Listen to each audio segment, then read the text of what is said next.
audio files for your hospitality. Are you there?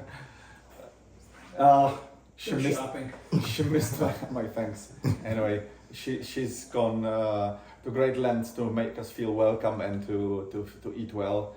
And this is remarkable. I know I've met many audiophiles' wives, and believe me, most of them aren't like that.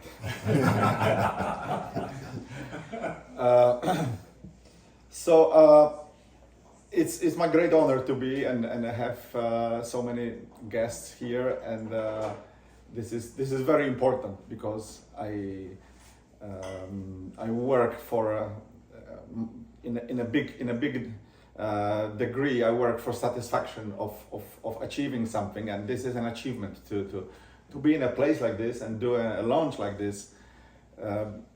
I said a week ago, we met in Warsaw with our dealers, and I said, look, we all go to work every day, and we can go to the office and do the Excel sheets and do the emails and answer phones, and we can do it repeatedly day after day after day, and then before you know it, a year has passed.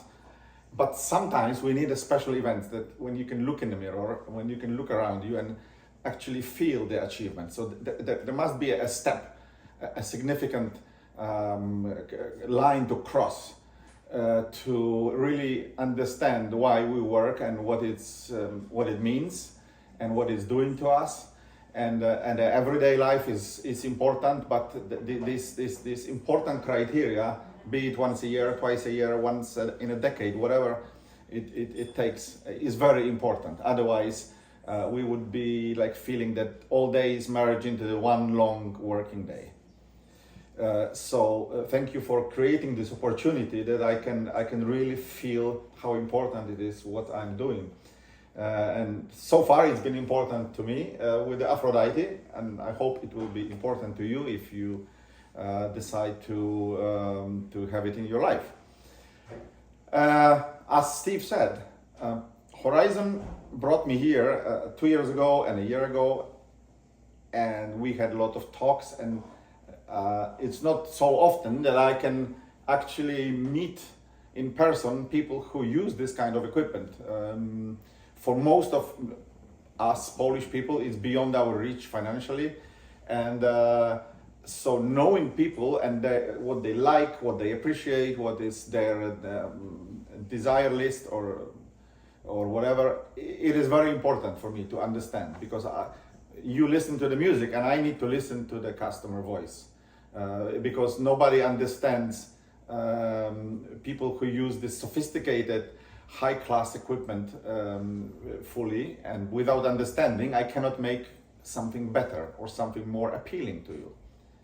So I came back from this visit last year full of enthusiasm that there are people who are ready to own a Horizon, people who are happy with the sound, with my philosophy, with design, with the feature set, the way it looks, the way it sounds. And there was always, we get feedback. Some people say the display is too small. Some people say the volume is too loud. Some people say there is not enough inputs. So we were scratching our heads trying to think, how could we please everybody? Is it even possible to create something that would be answer to all these questions or requests? And then also I'm in my life, in private life, I'm really I'm curious and I'm interested, and I'm really interested in the truth, whether it's the truth in, I don't know, politics or life or science, whatever there is. I'm curious what's there, what's beyond the invisible line. So I was really curious how far science and the industry and us as a company, how far are we from understanding digital conversion, and how far we are from the truth. Because unlike in things that are scalable forever, like building a yacht or building, I don't know, a machine, can always be different, bigger, better. The DAC is a special product, a special tool to hearing the truth, but only to the limit of the actual real truth or music or whatever it is, recording music, recorded voice. So if this is the level of the source, then you have a cheap DAC, better, but you cannot you cannot cross that line. That's your ceiling. That's your invisible ceiling. So getting getting closer and closer, it becomes more and more expensive and difficult, and you can also overdo. But in a quest for more bass, you can overdo the bass. In a quest of, I don't know, detail or whatever criteria you choose, you can perhaps you could overdo. So I'm trying to steer carefully. So I'm unveiling the truth and removing veils between us and the recorded music, but not creating my own interpretation of what I think that it should sound, which is difficult. So I have, let's say, I have a toolbox. I have a control room with dials where I can add or remove things that we design into the product. For example, bigger power supply, more current, higher voltage. We can do more clocks, more precise clocks, more anti-vibration measures. Like, we can dial all these things. So my question is, how far can I dial before we stop hearing the improvement? So the first philosophical concept or barrier I had to cross was the budget and the size of the actual box. So when we designed Horizon, I sort of, to simplify, my philosophy was, let's make the box that is maximum this big, and it will cost maximum this much, and we can squeeze in this, and this, and let's make it the best we can. But it was not open budget. And then after having the Horizon, especially the 360, we knew that we are onto something. I could say we could smell that there is the end of the road, and the truth is very close, but we just don't have the box size and the budget and the time needed to research all that. So I sat with my friends and we thought, what if we could improve Horizon on anything we can possibly improve, and see if we can get to the bottom of that process, to the end of the road, in all these dials that I mentioned that we could turn all the way up. And very important, we decided turn them all the way up, and then go back with these parameters to see if going to the maximum doesn't bring any more improvement. So we wanted to go all the way up and then go back to the point where we start hearing that it's the optimal point. So we always knew that the bigger transformer sounds better, but how big? Is this big? Probably not. So I said the idea to my colleagues at work, let's make an unlimited product and let's do this, and this. And they said, but it's going to cost so much. I said, don't worry. Let's see how it sounds. Let's see how we can do it. If it's doable, if it's sustainable. And if we do, then we calculate how much it costs. And I'm sure there will be somebody, we don't even need to sell it, but we want to prove that we have gotten to the end of the journey. So I said, let's not think about selling it. Let's think about making it. And then probably there will be people who will pay us for some expense, but let's not worry about that.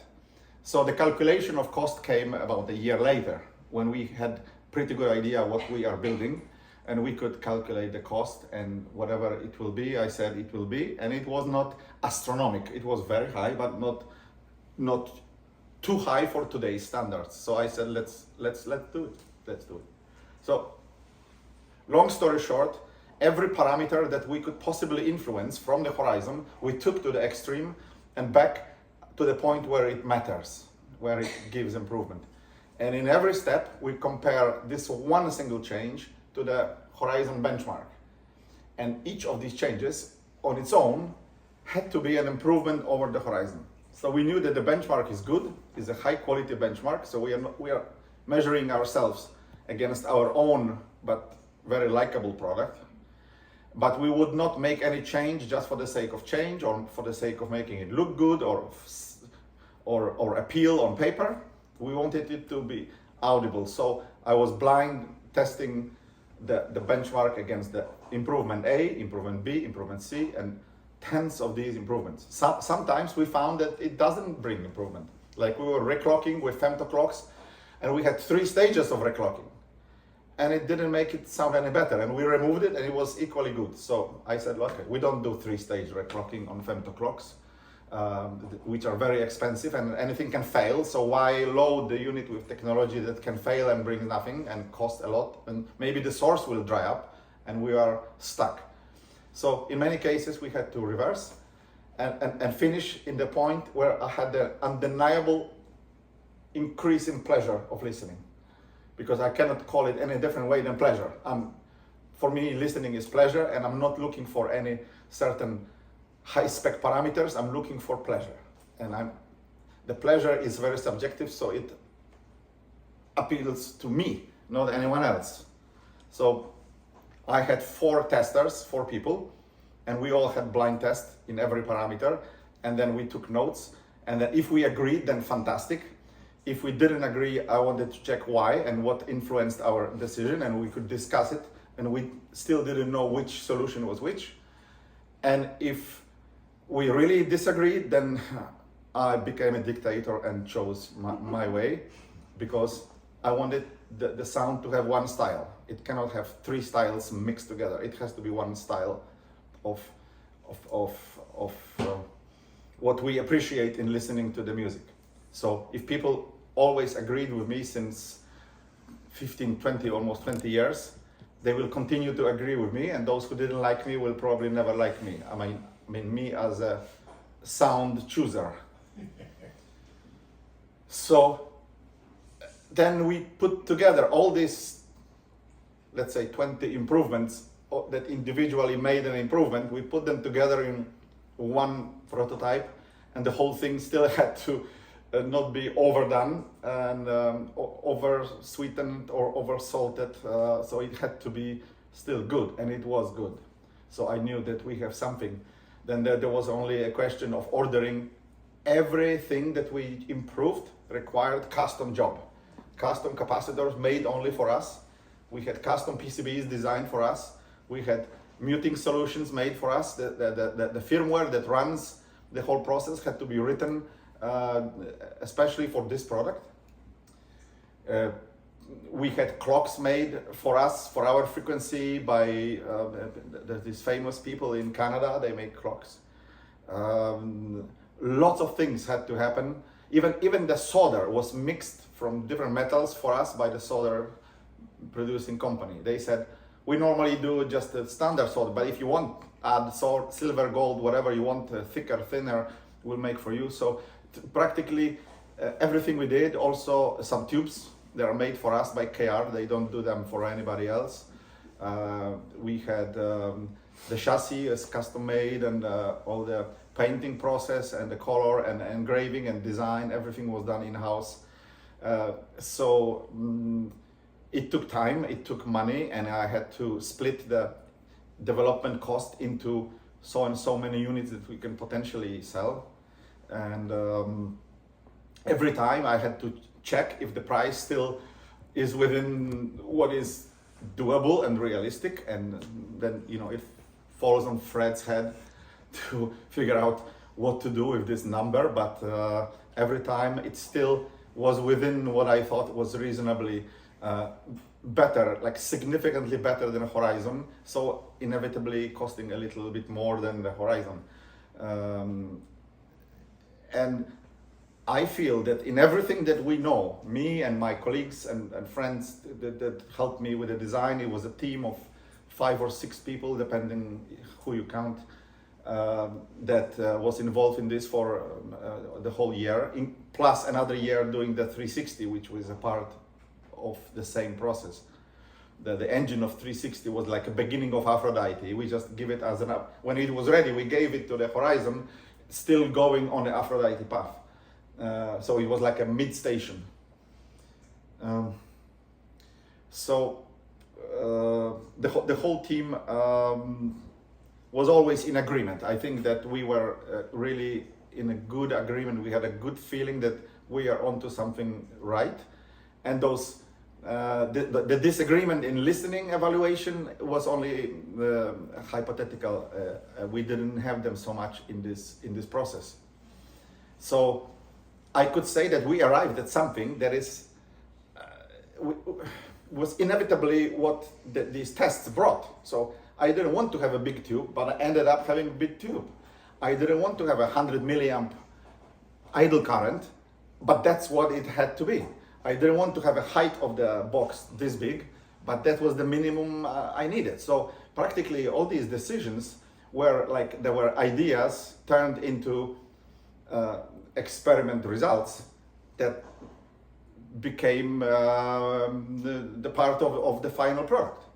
So in a way, the product designed itself by the necessity, by the ear, by the whatever space we needed more for sockets in the back, and for how heavy the chassis needs to be to hold 6 transformers inside and don't bend in the shipping process, and then the flight case and everything that comes with the product, and finally the remote, which we had so many features introduced in the remote that we could not use any standard remote, so we had to design it from scratch.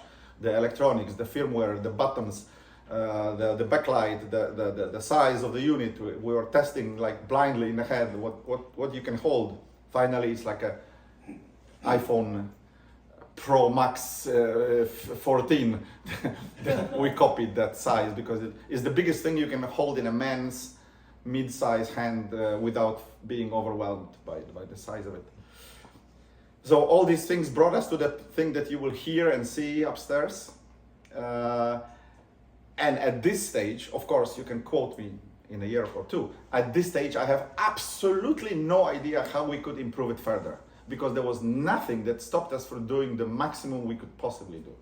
Whether be it testing each individual resistor against 20 other brands of the same resistor of the same value, and then within the same brand and the same resistor, we would test even different wattage. So maybe we need only quarter watt, but what if we use the same resistor of half watt or 2 watts, and guess what? They sound different.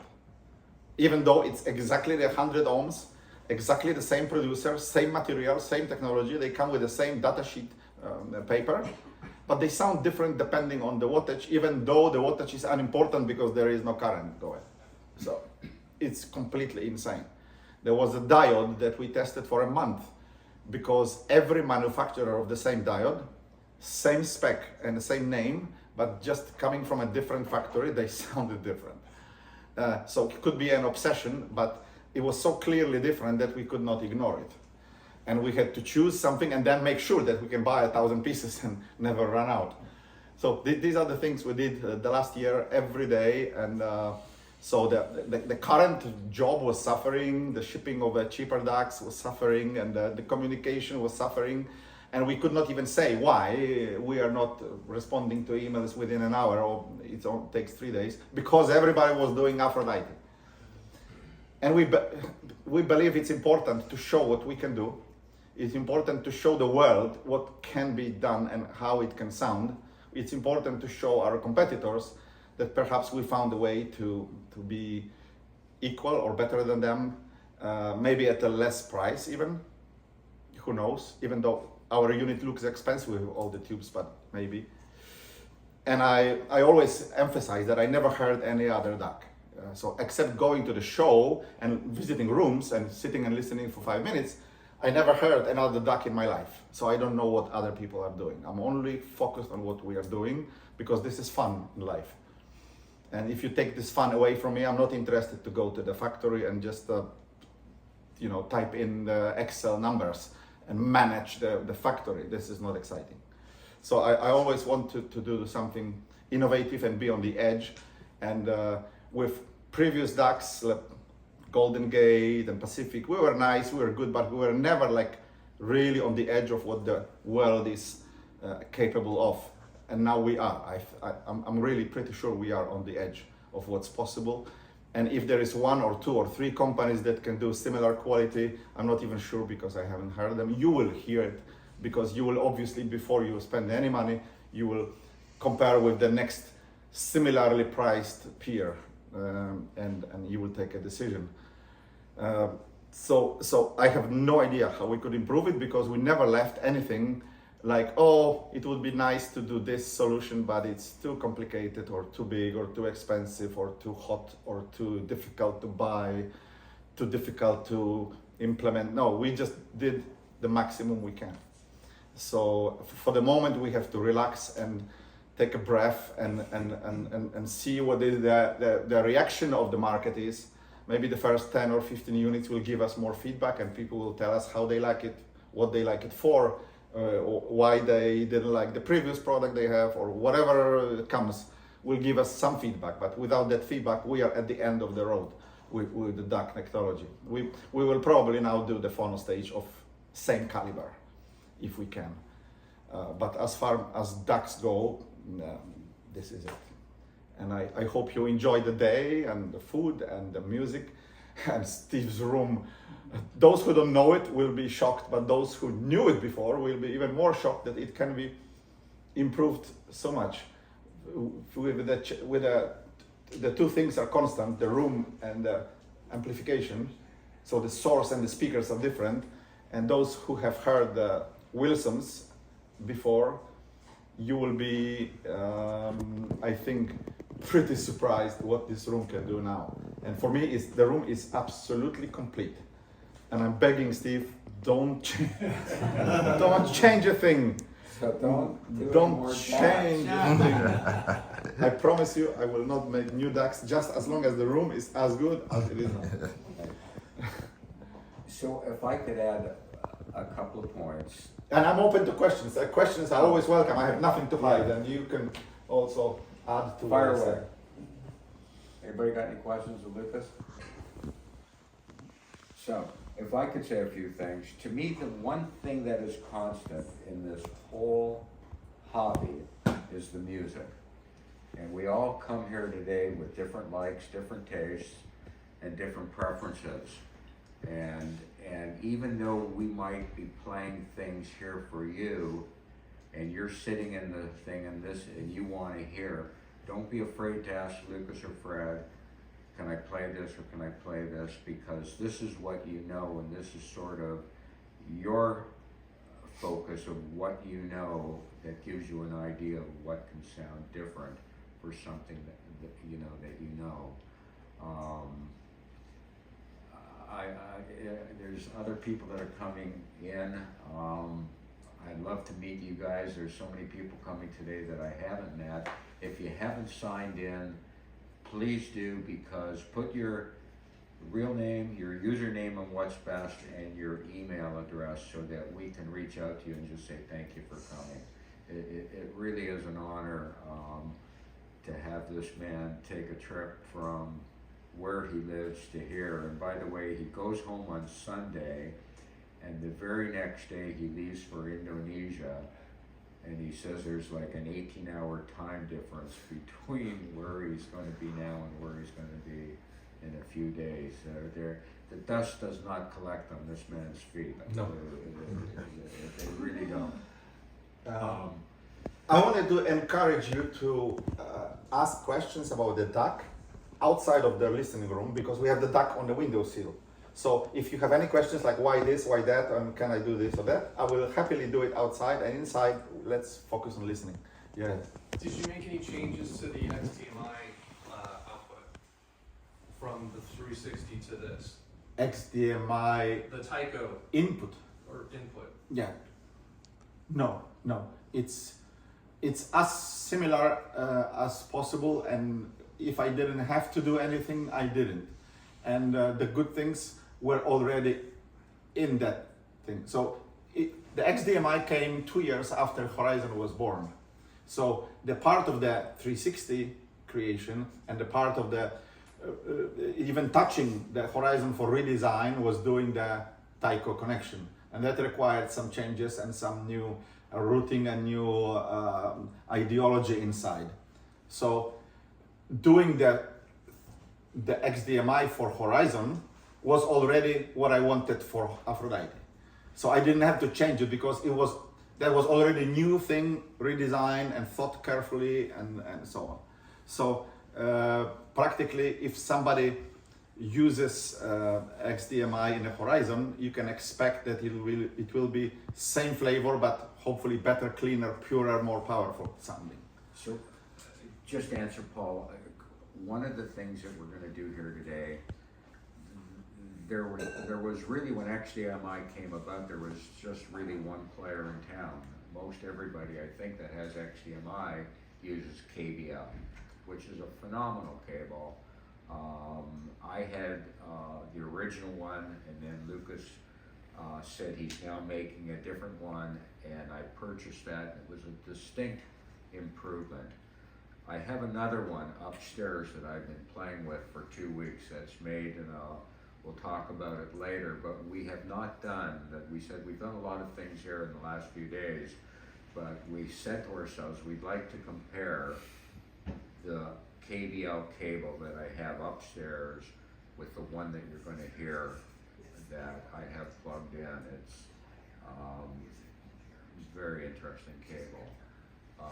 And then after 1 o'clock, we'd like to, as we said, compare stock cables on the Aphrodite to the stock cables tubes. The stock tubes on the Aphrodite to the stock tubes on the Horizon 360. We also want to do an A/B test for everybody on USB versus XDMI, because a lot of people have streamers and that, and they don't have XDMI. It's unique to Tyco. Yeah, nobody, not everybody has There's Olympus. no other Yeah. maker in the world that uses it's its own interface, and I just happen to have the Tyco Olympus Nio, so I use XDMI, but many people here use USB, and USB on the Aphrodite is beautiful. We listened to it with a very cheap cable over the past couple of days, and we have a better cable now, and we'll get a chance to listen to USB today as well. And then if there's any time, we might putz around with some vintage tubes. We did that yesterday, and I would say this.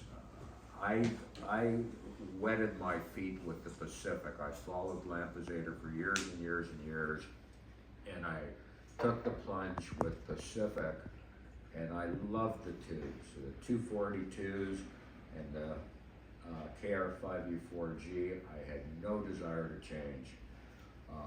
And then everybody got me down that rabbit hole called tube rolling with the Horizon, and more so with the Horizon 360. And I have a lot of really special vintage tubes upstairs. I can tell you this, tube rolling is still very much alive with the Aphrodite, but having listened to it now for a month and doing what we've done the past couple of days, for those who are here that are getting Aphrodite or are interested, I would say to you, you gotta have some idea of what the stack can deliver with what, with what the creator says. This is what the way I envision it. So you have a starting point before you dive deeper and deeper down the rabbit hole. And I would just say have an open mind. It's still very much there, but start with what you get and then compare. We've done that the last couple of days, and we came to some very interesting conclusions, and we'll let you guys figure it out yourselves. I don't think there's a right or wrong answer. It's what works for you, your room, your system, and your ears, and your pocketbook. There's nothing worse when you have a $2,000 tube and you just hear like that, and it's gone. So And maybe the quad is now 3. it's gone. So let's go upstairs. I have a question for Lucas, if I may. Go ahead. Whenever you're done there. I'm done. Here, okay. Could you briefly describe from your vantage point, what are the sonic improvements on the new deck compared to the Horizon? I think I'm lacking vocabulary. but the Horizon DAC gives me a lot of pleasure and a lot of satisfaction. And when I use Aphrodite, I get more of the pleasure from the same type of factors and none of the downside. So I try to improve the things that I really like. So the three-dimensionality is, I think, much improved.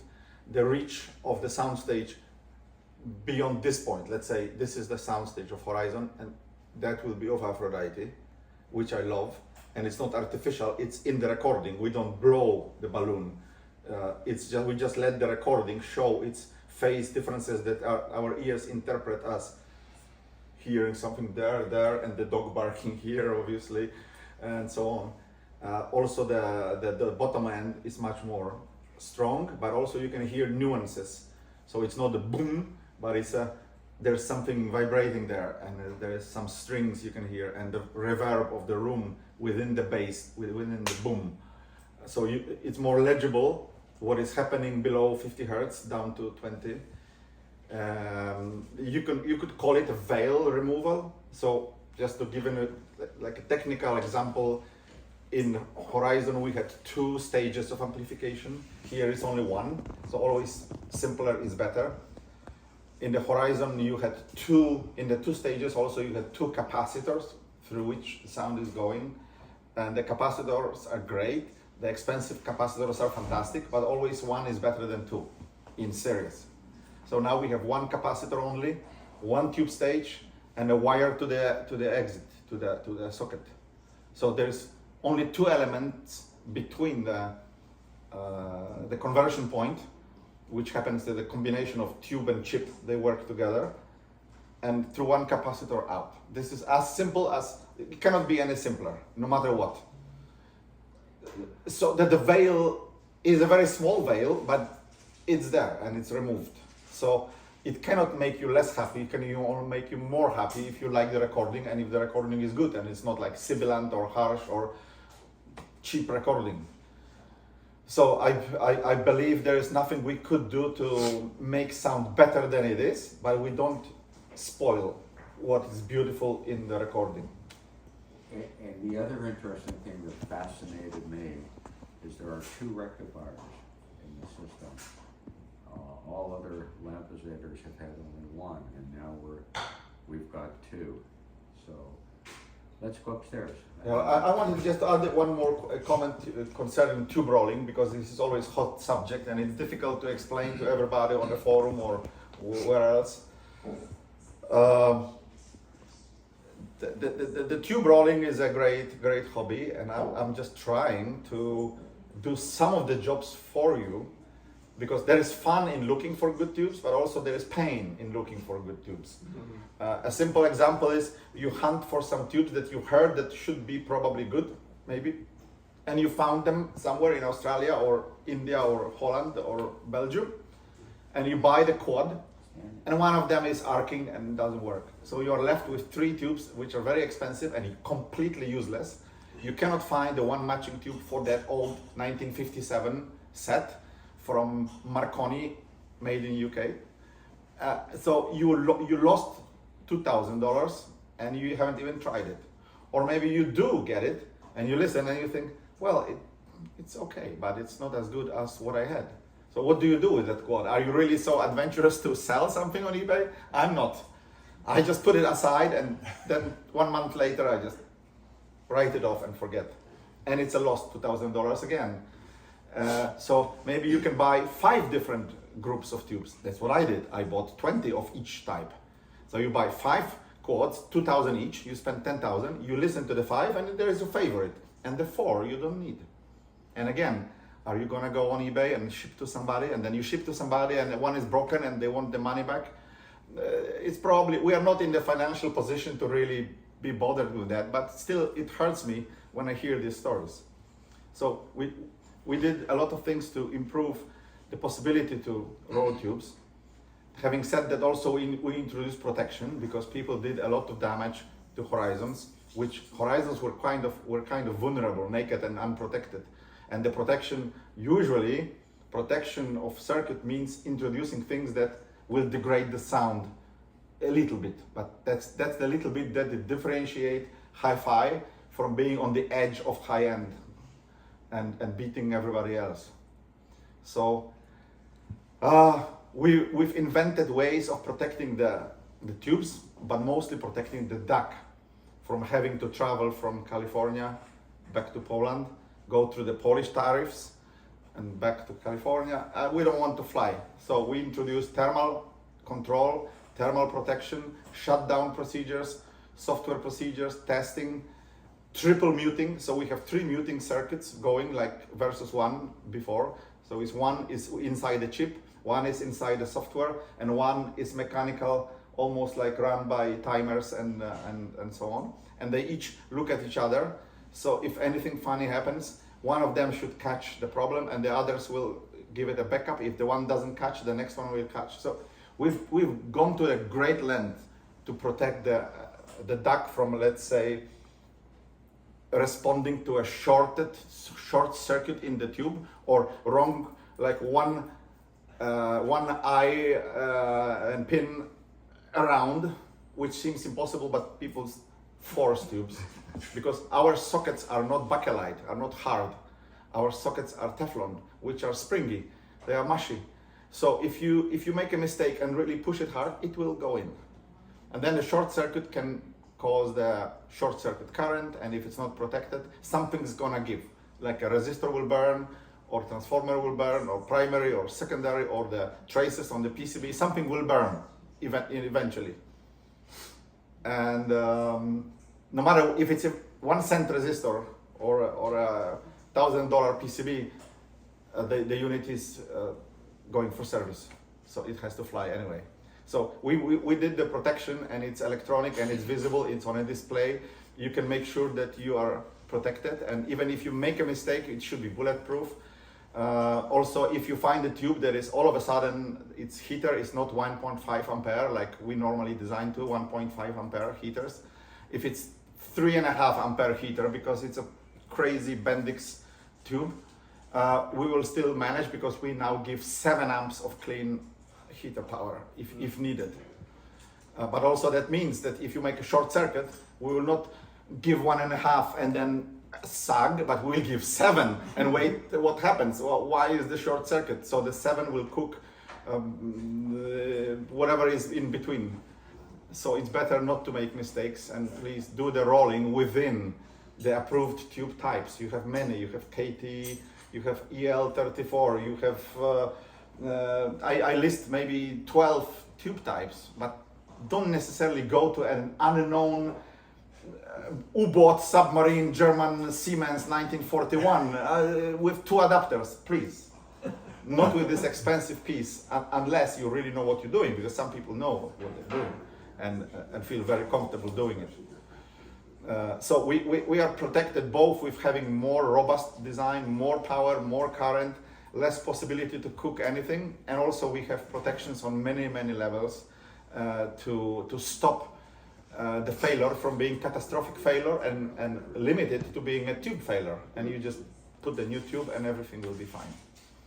What's the output voltage of the unit? It's 3 volts single-ended, 6 volt because XLR is just like double the signal, and by changing tubes we can give you more or less. So if you really want more, we can tell you which tube will give you like almost double or less if needed. And we would rather not make changes in the whatever resistors or our circuits to adapt to people's individual requests, because then when the unit is changing hands, the very good request for low volume becomes a horror on the other side with a new user when there is not enough. So we want to keep them all the same, and maybe only tubes can modify the final result. And this is a standard volume like any Sony CD player will have or anything. So if your preamp cannot do 3 volts comfortably, then you have a wrong preamp. Then I must say, I'm sorry. Every preamp has so much scale that whether you will be happy here or here should not make a difference, you know. The volume dial is not like the engine in the car, because if you say, okay, to drive comfortably in my car I have to go to 7,000 revs, this is uncomfortable and probably not good for the engine. But on a preamp, the more volume you give, you're not making it tired or wearing faster, you just make less attenuation on the input. So nothing wrong with going to the 1 o'clock or 11 o'clock or 10. But I'm not willing to change the 3-volt output. One thing before this new remote that he's designed is really quite special, that talks to the display, which is even more special. And when you're in getting your listen and demos, have Lucas or Fred show you the capabilities of the different programs, the tube temperature. We'll do it outside, in the outside room. Perfect. Okay. Outside It's is much really easier. quite remarkable. What It's not the dark. display- It's foolproof. Go ahead, Jim. Lucas, can you summarize the changes from Horizon 360 to Aphrodite? Like the digital part is exactly the same, the analog part changed? Okay, So the the big- differences are big summarized picture. on our website. On our website, I have 7 screens of explanation of the difference, and it's all in a plain language. And I have nothing to hide, so I'm explaining point by point what we did. So, as I said, the big difference is 1 output stage instead of 2, and it's much lower output impedance versus medium output impedance. Plus, we have no volume control stage, which is a removal of a Yeah. substantially large circuit that becomes removed completely and is replaced by 2 inches of wire going to the outputs. There is nothing in place of that. So that gives you an improvement in sound if you're using a preamp anyway. If you love the Horizon for being preamp-less system, you might as well be happy with the Horizon, because I don't want you to buy the Aphrodite and then $100,000 preamp. That would be probably crazy. If you don't have it, if you have the $100,000 preamp, be my guest and use the Aphrodite. Also, we have much more sophisticated clocking system, much bigger transformers on many levels. So better type of transformers, better size of transformers, larger number of secondaries, larger number of separate grounds.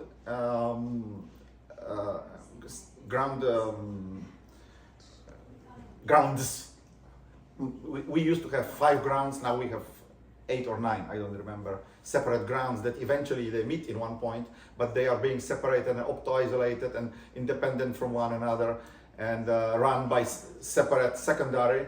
And we also increased the number of transformers from 2 to 4. And the PCB has been optimized and simplified, optimizing the sound. Also, our digital engine now, by its native nature, the very nature of the digital process, the signal becomes a little bit louder. So we need a little bit less amplification.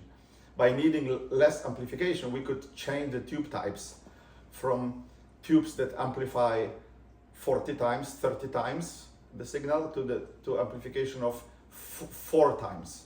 So 10 times less amplification factor in the tube circuit. And then the end result is the same volume.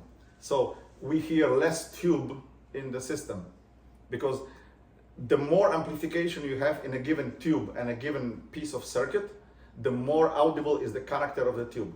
So if you have a tube that has amplification factor of 50, you're gonna hear it very much, and changing from stock Chinese to the Siemens NOS will make a huge difference. But if the amplification factor is 5 or 1, sometimes, it's not so audible, and the difference between the worst tube and the best tube is still there, but it's not enormous. So by giving a little bit less amplification, we were able to be open to 1 stage and different type of tube that gives more powerful and more easygoing and more fluid liquid sound. So that was a good change, because in the Horizon we needed much more amplification, because the signal in the Horizon was almost on the level of a MC cartridge, and it was difficult to amplify it cleanly and without adding the tube character too much, because our business is not, we are not in the business of adding the romantic tube coloring. We use tubes to be neutral and linear and transparent and feedbackless. Most important, feedbackless. And only tubes allow me to do that. Transistors and op-amps require feedback, which feedback by itself destroys the pleasure in music. The music stays, but without, we remove the pleasure. And all the instruments are there, but the pleasure is gone. So that's what happened, and by the same token, we could use more expensive capacitors. We have a blend of silver capacitors and copper capacitors, and the electrolytes we were able to put bigger and with higher quality because the budget was bigger, and so and we have 2 rectifiers, so it's real dual mono, and also the anode current source now is not a resistor, but it's an active tube current source. So there's a number of improvements. The whole project is one gigantic improvement. That's all it's about. We didn't need another product. Nobody needed a 9th model of DAC in our portfolio. We just needed improvement. That's what you get. Let's go. Let's go. Go ahead, Todd. Thank you for Wait, Todd might have. Patience. Yeah, just one thing. Yeah. Obviously system dependent, but is there a feasibility to use a passive preamp? Yes, we just built for one customer who ordered Aphrodite. He said, I only order if you give me the possibility to control volume. Okay. So we're back to volume, and I didn't want to modify the product. Sure. So I made a base for it, like a second smaller chassis with all the circuitry of Horizon built in. So it's not expensive, but you can use the little patch cord between the back and the bottom unit, the shelf kind But of. it's basically attenuating, it's not providing gain? No, it's just pure passive like in Yeah. Horizon, because Yeah. Horizon volume It's control passive. was purely passive. Yeah. It's a ladder. 63 is basically, 63 ladder. yeah. And we give that in a separate box. It's not very expensive. I So understand. so compared to Aphrodite, it's So great. insignificant cost. And so back to square one. If somebody needs volume control and you don't want to buy a $100,000 preamp and you don't need more gain in the preamp, you just Right. need the possibility to turn the volume up and down. Sure. It is very pure. So the guy who's our beta tester, he has like a similar system like Steve's on a similar caliber, and he got it and he tried 10 different preamps that he could back borrow or steal in Warsaw, and he still chose ours as the Wow. purest. Nice. Also because the Aphrodite has extremely powerful output that will drill the hole through the sheetrock. Yeah. So it was easy to go through the ladder without degradation and losing high frequency or becoming a filter. Good to know. So if you ask, we can provide that, and it has a separate remote. So the big remote is only, Aphrodite remote is only for setup, for day one. You set everything and you put it aside and you never use it again. But for volume, you will have a small remote with only volume up and down. So it's easy to put in your palm. Right. So most of you don't know me, but we have an amp, but we are also working on a transformer volume control, which I'm using exclusively right now with my lamp as a highly recommend it. Yeah, so you use an autoformer Yes, based, yeah, and you found it's really, yeah, really good, and less than $100,000. yeah. With Aphrodite, we tried the autoformer, and it was absolutely equal to the solution we provide. Our autoformer, different than yours, but we Yeah. tried it as a solution. It was equal, but much more expensive and much more complicated to build. So we decided that if they are equal, we will stay with a ladder. I got We you. sold 5,000 of these ladders, and they are good, and they never break practically. So I'm quite confident in the ladder solution. If there is a better solution on the horizon, we will try. We'll try. It's still time to do it. So let's go upstairs. Thank you.